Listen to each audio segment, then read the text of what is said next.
Good morning students. Aakash competitive classes के online portal पर आप सभी का स्वागत है। और आज हम डिस्कस करने जा रहे हैं 27 जुलाई के करंट अफेयर की न्यूज़।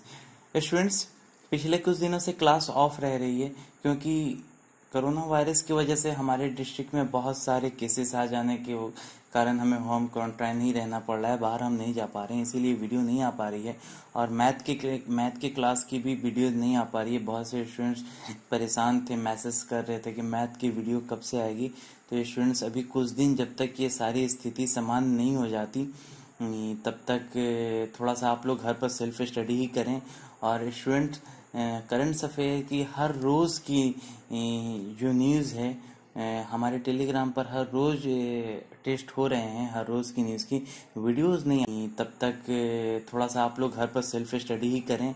और स्टूडेंट, करंट अफेयर की हर रोज़ की जो न्यूज़ है हमारे टेलीग्राम पर हर रोज़ टेस्ट हो रहे हैं। हर रोज़ की न्यूज़ की वीडियोस नहीं आ पा क्योंकि बहुत सारी प्रॉब्लम हो रही हैं बाहर आने जाने में। बट अब कोशिश करूंगा कि हर रोज़ आपको current affair, daily current news की वीडियो दी जाए। और स्टूडेंट्स, आप लोग फिर भी कोशिश करके घर पे रहें। और जो अभी ये टाइम है, ज़्यादा से ज़्यादा इस टाइम को आप लोग यूटिलाइज करें क्योंकि ये एक बहुत बेहतर टाइम है आपको खुद को प्रिपेयर करने के लिए। तो स्टूडेंट की तैयारी कर रहे हैं, अगर आप एसएससी की तैयारी कर रहे हैं तो उसमें इंग्लिश बहुत ही ज़्यादा कंपलसरी है। तो इंग्लिश के लिए English world with Ashish sir, जो कि टेलीग्राम पर हर रोज़ वो टेस्ट प्रोवाइड करवा रहे हैं और एक बहुत ही बेहतर वे में एसएससी, बैंक और डिफेंस को मद्देनज़र रखते हुए बेहतरीन एक प्लेटफॉर्म है। आपको आशीष सर जो टेलीग्राम पे चैनल चल रहा है, इससे जुड़ें। और आप लोग इस चैनल से जुड़ने के लिए नीचे जो नंबर दिए गए हैं 7991185833 पर मैसेज छोड़ दें और आपको सारी इन्फॉर्मेशन वहीं से मिल जाएगी। तो चलिए स्टूडेंट्स, आज का सेशन स्टार्ट करते हैं। तो स्टूडेंट, आज का सेशन कारगिल विजय दिवस 26 जुलाई। स्टूडेंट्स, आज का ये हमारा टॉपिक में स्पेशल थीम रहा है। तो स्टूडेंट्स, 26 जुलाई को कारगिल विजय दिवस बनाया जाता है। कारगिल विजय दिवस के बारे में कुछ चीज़ें आपको बता दूं कि 1999 में शायद फरवरी के महीने में उन्हें सेना थी हमारे सीमा के अंदर घुस आई थी और ये जो सियाचिन ग्लेशियर है उसी पर उन्होंने कब्जा कर लिया था। तो अक्सर उस समय क्या होता था कि जब टेम्परेचर बहुत ज़्यादा गिर जाता था तो हमारी जो सेना होती थी वो नीचे आ जा रही थी, और जब गर्मी का सेशन आ रहा था तो फिर से वो अपने पाकिस्तान है, नाम तो पाकिस्तान है लेकिन हरकतें हमेशा वो नापाक वाली ही करता है। तो उन्होंने क्या किया कि घुसपैठ किया और हमारी जो सीमा थी यहाँ से 22,000 किलोमीटर वहाँ पर जाकर वो बैठ गए और इंतज़ार करने लगे उनकी कुछ साजिश होगी। जब ये बात हमारे देश में पता चली तो हमारे जो देश के बहादुर सैनिक थे उन्होंने एक गजब की शौर्य गाथा दिखाई और उन्होंने उन्हें ना कि सिर्फ चुन चुन कर इस तरह से खदेड़ा कि अगले आने वाले 20 साल तक वो हमारे देश पर कभी आक्रमण करने के लिए या घुसपैठ करने के लिए एक बार सोचेंगे तो ये दिन वो जरूर याद रखेंगे 26 जुलाई का, कि उन्होंने हमें कैसे मारा था। स्टूडेंट्स, ये हमारे लिए एक सीख है। हम इससे एक प्रेरणा ले सकते हैं कि 22,000 किलोमीटर ऊपर नीचे से चढ़ते हुए इन्होंने कैसे आखिर विजय प्राप्त की होगी। तो वाकई में इन्होंने अपनी जान की बाजी लगाई। बहुत से ऐसे सूरवीर योद्धा थे जिन्होंने अपने प्राण त्याग दिए और उन्हें परमवीर चक्र से भी सम्मानित किया गया। तो नाम बहुत सारे हैं जो कि मैं गिना नहीं सकता, बस आपको याद रखना। ये दिन आप कभी ना भूलें कि 26 जुलाई को आपको कारगिल विजय दिवस बनाया जाता है। और इस दिन हमारे सैनिक जो है, हमारे देश के सैनिक, दो ही लोगों के ऊपर चल रहा है स्टूडेंट्स। पहला डॉक्टर, दूसरा सैनिक। डॉक्टर भी सैनिक का ही काम कर रहे हैं तो करते हैं। तो इसीलिए आप 26 जुलाई हैप्पी इंटरनेशनल चेस्ट डे यानी इंटरनेशनल चेस्ट डे। तो ये जो 20 जुलाई है स्टूडेंट्स, याद रखिएगा 20 जुलाई को इंटरनेशनल चेस डे बनाया जाता है। तो जब भी ये फिगर दिखे, चेस का फिगर दिखे आपके दिमाग में, आप बस एक ही बात आना चाहिए कि अच्छा 20 जुलाई यानी कि 20 जुलाई आ गया, यानी कि क्या है, इंटरनेशनल चेस डे। तो मैं फिगर से इसलिए आपको दिखाकर समझाना चाहता हूँ कि ये चीज़ें आपके दिमाग में बैठ जाए। 26 जुलाई कारगिल विजय दिवस हो गया। 20 जुलाई हो गया आपका इंटरनेशनल चेस डे। नेक्स्ट ये देखिए 22 जुलाई स्टूडेंट, 22 जुलाई को क्या है, वर्ल्ड ब्रेन डे। आप कभी भी कोशिश भी करेंगे ना तो आप भूल नहीं पाएंगे। कभी भी आपके दिमाग में आए 22 जुलाई तो आपके दिमाग में सबसे पहले एक ही चीज आना चाहिए कि वर्ल्ड ब्रेन डे कब बनाया जाता है, 22 जुलाई को। 22 जुलाई को क्या बनाया जाता है, तो वर्ल्ड ब्रेन डे। इसीलिए फिगर से खुद को कनेक्ट कीजिए। दिमाग, जब भी कुछ सोचें, दिमाग का नाम है, अच्छा दिमाग लगाना पड़ेगा, तो सबसे पहले आपके जहन में आना चाहिए अच्छा दिमाग लगाना पड़ेगा, यानी 22 जुलाई। 22 जुलाई को क्या आता है भाई, तो वर्ल्ड ब्रेन डे आता है। तो स्टूडेंट्स इन सब चीज़ों को एक दूसरे से आपको कनेक्ट करना है, रट्टा मारने की ज़रूरत नहीं है। अगर आप रट्टा मारेंगे तो कभी ज़िंदगी में आपसे याद नहीं होने वाला है। तो बस चीज़ों को रिपीट करते रहना है। आपकी रोज़मर्रा की ज़िंदगी में इसे एक बार यूज़ कर लें, अगर दिन भर में एक बार भी यूज़ कर लेते हैं तो चीज़ों को आप कभी नहीं भुलाएंगे। तो 22 जुलाई को क्या है, तो वर्ल्ड ब्रेन डे। चलिए हम अगले डे की तरफ बढ़ते हैं। अगला डे है आपका 23 जुलाई, नेशनल ब्रॉडकास्टिंग डे। देखिए जब भी आपके 23 जुलाई का नाम है, 23 जुलाई को क्या बनाया जाता है, तो नेशनल ब्रॉडकास्टिंग डे। इसीलिए फिगर के साथ लाए हैं कि आकाशवाणी हिंदी में कहा जाता है। तो जब भी आपके दिमाग में 23 जुलाई आए तो आपके दिमाग में सबसे पहले एक ही चीज़ आनी चाहिए कि 23 जुलाई को नेशनल ब्रॉडकास्टिंग डे बनाया जाता है। चलिए हम अगले, केंद्रीय मंत्री अमित शाह ने 14 करोड़ रुपए की लागत से उड़ीसा के झारसुगुड़ा जिले में एक पर्यटक पार्क के रूप में उत्कल उपवन की आधारशिला रखी है। तो स्टूडेंट्स इस चीज को आप हमेशा याद रखिएगा कि क्वेश्चन, ये जो न्यूज़ है, इस न्यूज़ से आपको क्वेश्चन बन सकता है। ये द हिंदू की न्यूज़ है, मैं आपको न्यूज़ इसलिए पढ़कर सुना रहा हूँ ताकि जब अगर क्वेश्चन, इसमें से 2-3 क्वेश्चन बन सकते हैं, ताकि अगर इसमें से किसी टाइप के भी क्वेश्चन बने तो आप आसानी से टिक करके निकल जाओ, क्योंकि वहां पर आपका ऑप्शन रहेगा। तो देखिए क्या कह रहा है, यूनियन मिनिस्टर, देखिए अमित शाह का सबसे पहले नाम आ गया कि केंद्रीय गृह मंत्री अमित शाह। तो सबसे पहले अमित शाह के बारे में आपको पता लगाना है। अमित शाह से पूछ सकता है आपसे कि अमित शाह कौन है, इनकी कंस्टिट्यूएंसी कहाँ है। तो ये देखिए टकलू महाराज जो हैं हमारे, इनके पास इतना ज़्यादा दिमाग है, मुझे लगता है कि हमारे इंडिया के सबसे ज़्यादा दिमाग वाले यही हैं। तो ये हमारे होम मिनिस्टर हैं अमित शाह। इनकी कंस्टिट्यूएंसी गांधीनगर गुजरात है, वहाँ से ये सांसद हैं। तो बस याद रखिएगा कि अमित शाह का जब भी नाम आए तो ये गृह मंत्री हैं, इनकी कंस्टिट्यूएंसी कहाँ है, गांधीनगर। तो 14 करोड़ रुपए की लागत से उड़ीसा के झारसुगुड़ा जिले में एक पर्यटक पार्क के रूप में उत्कल उपवन की आधारशिला रखी है। तो बस आपको ये याद रखना है कि कहाँ रखा गया है। तो ये देखिए यहाँ पर उड़ीसा से जब भी नाम आया तो उड़ीसा से आपके दिमाग में आना चाहिए कि वहाँ के सीएम कौन है। तो वहाँ के सीएम नवीन पटनायक हैं। और वहाँ के गवर्नर कौन है, तो शायद वहाँ के गवर्नर गणेशी लाल, सॉरी जगदीश मुखी हैं शायद।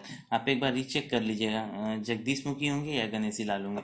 तो ये न्यूज़ हो गई आपकी, पहली न्यूज़ होगी। तो इससे क्वेश्चन 2-3 क्वेश्चन पूछ सकते हैं। तो बस आपको एक बार रीड कर लेना है और इसे दिमाग में रखना है कि केंद्रीय मंत्री अमित शाह ने 14 करोड़ रुपए की लागत से उड़ीसा के झारसुगुड़ा जिले में एक पर्यटक, ज़्यादा कुछ और नहीं। चलिए हम अगली न्यूज़ की तरफ बढ़ते हैं। देखिए स्टूडेंट्स आपकी अगली न्यूज़ ये है, आपके सामने ये रही, मानव संसाधन विकास मंत्रालय के स्टडी इन इंडिया कार्यक्रम के तहत पहली बार Indian scholastic assessment test India set 2020 आयोजित किया गया। सबसे पहले ये देखिए, जो मानव संसाधन विकास मंत्रालय है इसके मंत्री कौन है, यानी ह्यूमन रिसोर्स डेवलपमेंट का मिनिस्टर कौन है, तो रमेश पोखरियाल है। इस बात को हमेशा याद रखिएगा। अब देखिए एक और क्वेश्चन आपका बन सकता है कि ये जो स्टिक असेसमेंट टेस्ट है ये आखिर है क्या, इसके बारे में हम लोग थोड़ा सा जान लेते हैं। तो चलिए आइए इसके बारे में हम लोग थोड़ा सा जान लेते हैं। देखिए मानव संसाधन विकास मंत्रालय ने हाल ही में नए प्रोग्राम स्टडी इन इंडिया कार्यक्रम के तहत पहले भारतीय स्कॉलस्टिक असेसमेंट टेस्ट 2020 का आयोजन किया। परीक्षा बुधवार यानी 22 जुलाई 2020 को आयोजित की गई थी।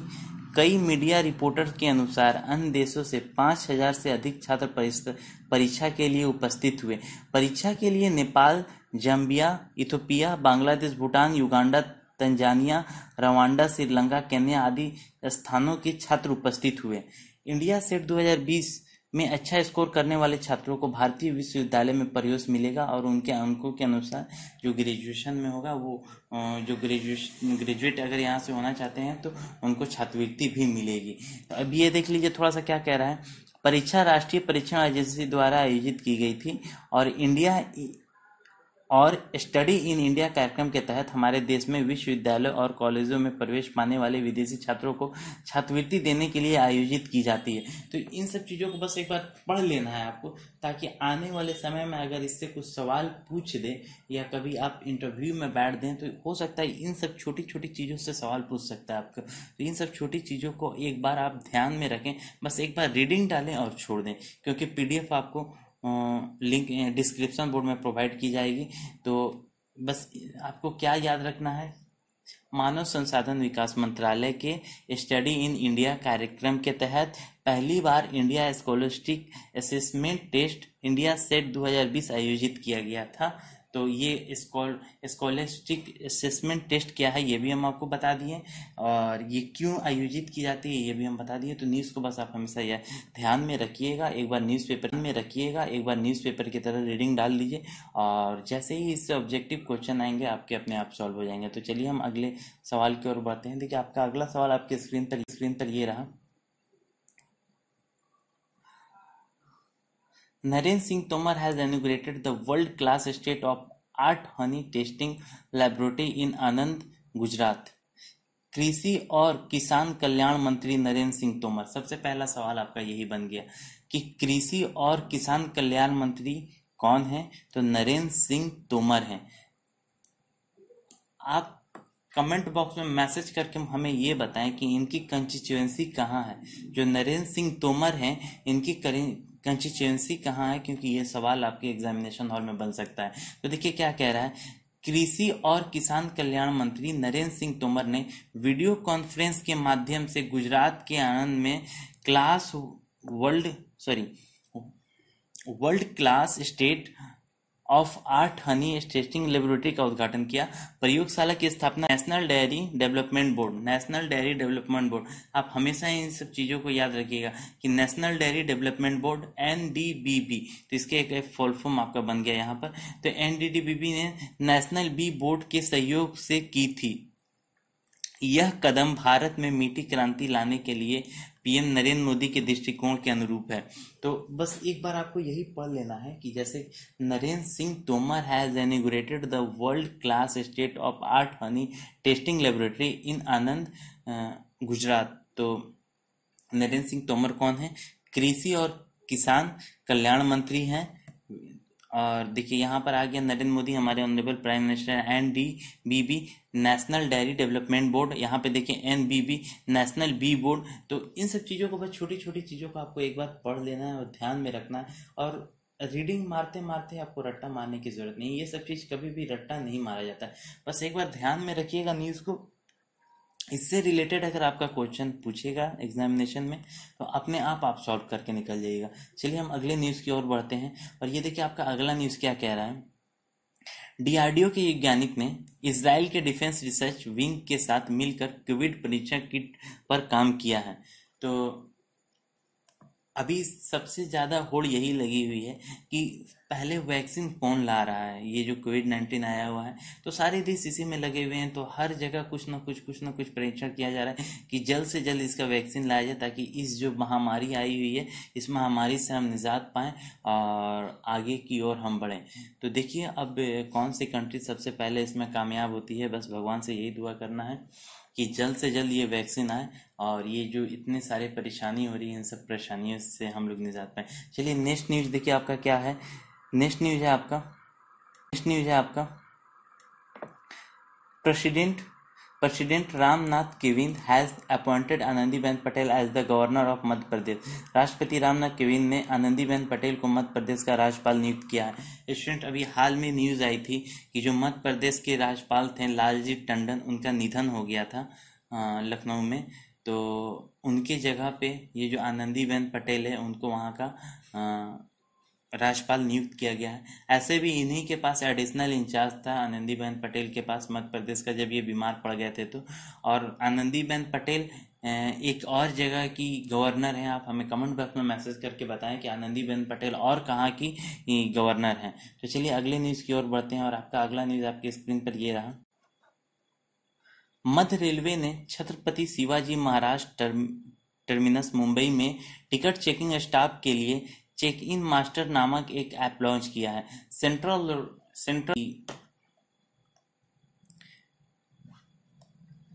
छत्रपति शिवाजी महाराज टर्मिनस मुंबई में टिकट चेकिंग स्टाफ के लिए कोई ऐप लॉन्च किया गया। उस ऐप का क्या नाम है कि चेक इन मास्टर। बस यही आपको याद रखना है कि उस ऐप का क्या नाम है। चेकिंग मास्टर 1 नंबर के मार्क्स में पूछ देता है। चलिए हम अगले सवाल की ओर बढ़ते हैं और आपका अगला सवाल आपके स्क्रीन पर ये रहा। राजेश भूषण को केंद्रीय स्वास्थ्य मंत्रालय में नए स्वास्थ्य सचिव के रूप में नियुक्त किया गया है। ये क्वेश्चन आपके एग्जाम का पार्ट बन सकता है। Rajesh Bhushan has been appointed as the new health secretary in the union health minister. तो बस आपको एक बार याद रखना है कि राजेश भूषण जी जो हैं उनको केंद्रीय स्वास्थ्य मंत्रालय में नए स्वास्थ्य सचिव के रूप में नियुक्त किया गया है। चलिए हम अगले न्यूज़ की ओर बढ़ते हैं और आपका अगला न्यूज़ आपके स्क्रीन पे ये रहा और सर आपका ये सेकंड लास्ट न्यूज़ है। सऊदी अरब द्वारा आयोजित G20 डिजिटल अर्थव्यवस्था मंत्रियों की एक आभासी बैठक हुई। इस आभासी बैठक के दौरान रविशंकर प्रसाद ने भारत का प्रतिनिधित्व किया। बस आपको एक बार ये पढ़ लेना। ये क्वेश्चन आपसे पूछ सकता है कि सऊदी अरब में जो G20 डिजिटल अर्थव्यवस्था मंत्रियों की एक आभासी बैठक हुई, उसका प्रतिनिधित्व कौन किया। वहां पर ऑप्शन दे देगा 4-5, उस ऑप्शन में आपको सिलेक्ट करना है। तो बस आपको यही याद रखना है यहाँ पर कि जो रविशंकर प्रसाद हैं भारत का प्रतिनिधित्व किया, जो कि सऊदी अरब द्वारा आयोजित G20 डिजिटल अर्थव्यवस्था मंत्रियों की एक आभासी बैठक हुई थी। चलिए हम अगली न्यूज़ की ओर बढ़ते हैं और आपका अगला न्यूज़ और आपका आखिरी न्यूज़ ये रहा कि सिंगापुर में 59 वर्षीय भारतीय मूल की नर्स कला नारायण सामी को राष्ट्रपति हलीम याकोबा द्वारा कोविड-19 महामारी के दौरान फ्रंट लाइन पर सेवा देने के लिए नर्स के लिए राष्ट्रपति पुरस्कार से सम्मानित किया गया है। तो माय फ्रेंड्स, हम हिंदुस्तानी जहाँ है ना, जहाँ भी रहते हैं वहाँ ही कमाल करते हैं। ये देखिए, भारतीय मूल की कोई नर्स हैं नारायण सामी को राष्ट्रपति हलीम याकोबा द्वारा कोविड-19 महामारी के दौरान फ्रंट लाइन पर सेवा देने के लिए नर्स के लिए राष्ट्रपति पुरस्कार से सम्मानित किया गया। यानी कि हम कहीं भी रहें, बॉर्डर पर रहें तो भी आगे रहेंगे भाई, लड़कर मारेंगे। और देखिए, ये जो कोविड-19 बीमारी में आगे बढ़ चढ़ के इन्होंने फ्रंट लाइन पर आकर सेवा दी, जिसके लिए इन्हें राष्ट्रपति पुरस्कार से सम्मानित किया गया। ये हमारे देश के लिए गर्व की बात है स्टूडेंट्स कि हम जहाँ भी जा रहे हैं अपने देश का नाम रोशन कर रहे हैं। अगर हमें मौका मिला तो हमें अपने देश का नाम रोशन करने से पहले कभी भी पीछे नहीं हटना चाहिए। तो चलिए स्टूडेंट, आज के हम अब मल्टीपल चॉइस क्वेश्चन की ओर बढ़ते हैं और आपका पहला क्वेश्चन आपके स्क्रीन पर ये रहा हुआ। क्या क्वेश्चन है? हाल ही में किस IAS अधिकारी को ब्रिक्स मानद सलाहकार के रूप में नियुक्त किया गया है? स्टूडेंट्स, आपका इसका सही आंसर होगा टीना धाबी। टीना धाबी के बारे में आप तो जानते ही होंगे, सारे लोग जानते होंगे, क्योंकि आज के युवा की ये इंस्पिरेशन है, क्योंकि इन्होंने UPSC की परीक्षा टीना धाबी। ये देखिए, ईरा सिंघल जी जो हैं ये भी IAS टॉपर हैं। ये इनका भी फर्स्ट रैंक रहा था। ये सबसे बड़ी बात ये है कि ये हैंडीकैप हैं और इन्होंने जॉब करते हुए UPSC परीक्षा में फर्स्ट रैंक हासिल की। ये सब बहुत गर्व की बात है कि अगर आपका एम्बिशन, आप अपने एम्बिशन के प्रति अडिग हो, मीन्स आप सोच लियो कि नहीं, मुझे ये काम करना है, किसी भी हाल में करना है, तो दुनिया का कोई भी इंसान आपके इस एम्बिशन के आगे नहीं आ सकता, क्योंकि आपका कंपटीशन हमेशा आपसे ही रहता है। तो आप ये खुद को बताओ कि आप किस तरह से पढ़ाई कर रहे हो। ये एक्सक्यूज़ देना कि मैं ये काम नहीं कर पा रहा हूँ या नहीं कर पा रही हूँ, या लॉकडाउन है, मैं घर पर बोर हो गया हूँ, वैकेंसीज नहीं आ रही हैं। अरे यार, पहले खुद को प्रिपेयर तो करो उस वैकेंसी के लिए। जिस दिन आप प्रिपेयर्ड हो गए ना, तो 2 वैकेंसी या 4 वैकेंसी है, उससे क्या फ़र्क पड़ता है। आप तो अपना बेस्ट दे रहे हो ना, और अपनी नज़र में अगर आप बेस्ट हो तो दुनिया का कोई भी इंसान आपके आगे फेल है। तो इसीलिए आप अभी सिर्फ और सिर्फ अपने पढ़ाई पर फोकस करो। वैकेंसीज आएगी, और वैकेंसी तो इतनी आएगी ना कि आप परेशान हो जाओगे। तो अभी आपका काम है सिर्फ और सिर्फ पढ़ना, और अच्छे तरीके से पढ़ना। तो क्योंकि IAS का एग्ज़ाम, UPSC का एग्ज़ाम बहुत बड़े लेवल पर होता है, तो जब ये हैंडीकैप होकर अपने उस एम्बिशन को पा सकती हैं, तो हम क्यों नहीं पा सकते, आप क्यों नहीं पा सकते। तो बस चीज़ों को बस एक वे में सोच कर चलना है कि हाँ, मेरा टारगेट है सिर्फ और सिर्फ मुझे गवर्नमेंट जॉब लेना, किसी भी तरह से लेना, आप ले लोगे। तो चलिए, ये देखिए, जो क्वेश्चन है कि IAS अधिकारी को ब्रिक्स मानद सलाहकार के रूप में नियुक्त किया गया है, तो इसका सही आंसर हो जाएगा टीना धाबी। कनिष्क कटारिया ये भी आईएएस टॉपर रहे हुए थे। तो चलिए अगले सवाल की ओर बढ़ते हैं और आपका अगला सवाल ये रहा आपकी स्क्रीन पर। हाल ही में MFIN का नया CEO किसे नियुक्त किया गया? तो स्टूडेंट्स आपका सही आंसर होगा आलोक मिश्रा।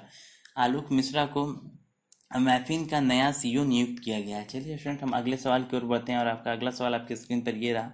हाल ही में ISA समझौते पर हस्ताक्षर करने वाला 27वां देश कौन सा बन गया है? स्टूडेंट आपका सही आंसर होगा निकारागुआ।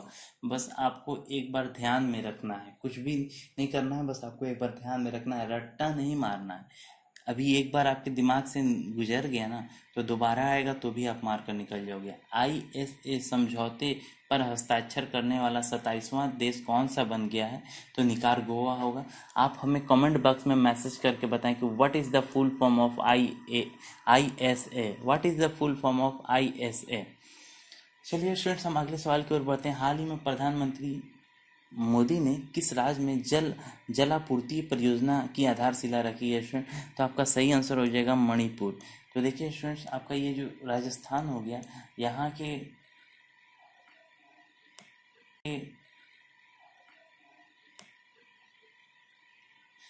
के CM हैं अशोक गहलोत और यहाँ के जो गवर्नर हैं कलराज मिश्र।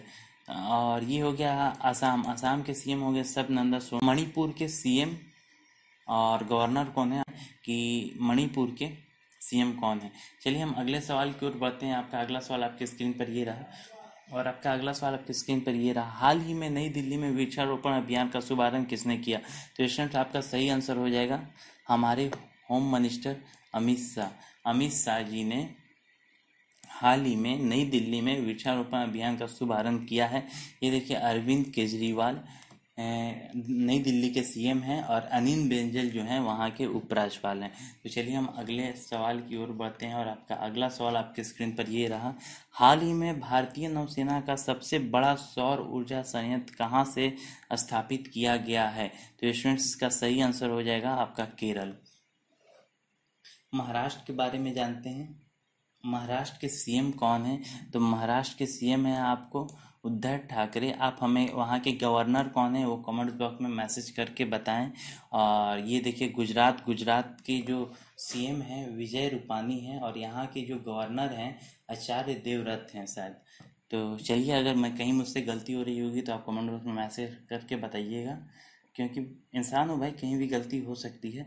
बस चीज़ों को एक बार देखना है और आगे बढ़ते रहना है, क्योंकि चीज़ें बहुत ज़्यादा मुश्किल नहीं है। बस एक बार नज़र में आपके चला गया उसको ध्यान में रखना है, ताकि अगली बार अगर ऐसा क्वेश्चन आए तो आप इसे आराम से मार के निकल गए। चलिए हम अगले सवाल की ओर बढ़ते हैं और आपका अगला सवाल आपके स्क्रीन पर ये रहा। हाल ही में बांग्लादेश के लिए पहली कंटेनर ट्रेन कहाँ से रवाना की गई है? तो आपका सही आंसर हो जाएगा स्टूडेंट कोलकाता से पहली कंटेनर ट्रेन रवाना की गई है। और आपका अगला सवाल आपके स्क्रीन पर ये रहा। हाल ही में टाटा AIA लाइफ लिमिटेड ने अपना MD और CEO किसे नियुक्त? नवीन ताहिलानी। तो स्टूडेंट इसका सही आंसर हो जाएगा आपका नवीन ताहिलानी। अभी हाल ही में टाटा AIA लाइफ लिमिटेड ने अपना MD और CEO नियुक्त किया है किसे? नवीन ताहिलानी।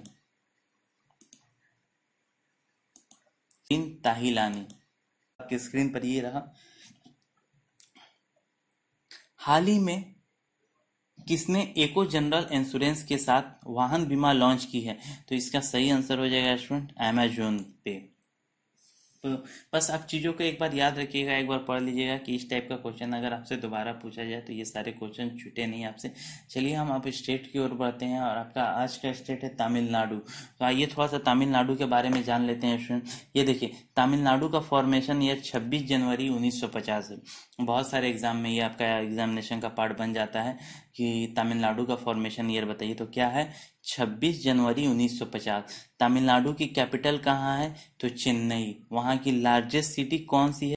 पलनस्वामी। आपको बस इतना ही याद रखना है स्टूडेंट, पलनस्वामी। वहाँ के CM कौन है? तमिलनाडु के सीएम कौन है? तो ई के पलनस्वामी, बस याद रखिएगा आराम से। आप वहां पे जब ऑप्शन आएगा तो आप मार के चले जाइएगा, ई के पलनस्वामी। तो आइए, वहां के गवर्नर कौन है? तो वहां के गवर्नर हैं बनवारी लाल पुरोहित। वहां डिस्ट्रिक्ट कितनी है? तो 38। और वहां की ऑफिशियल लैंग्वेज क्या है? तो तमिल और इंग्लिश। तो स्टूडेंट्स, ये रहा आपका आज का सेशन।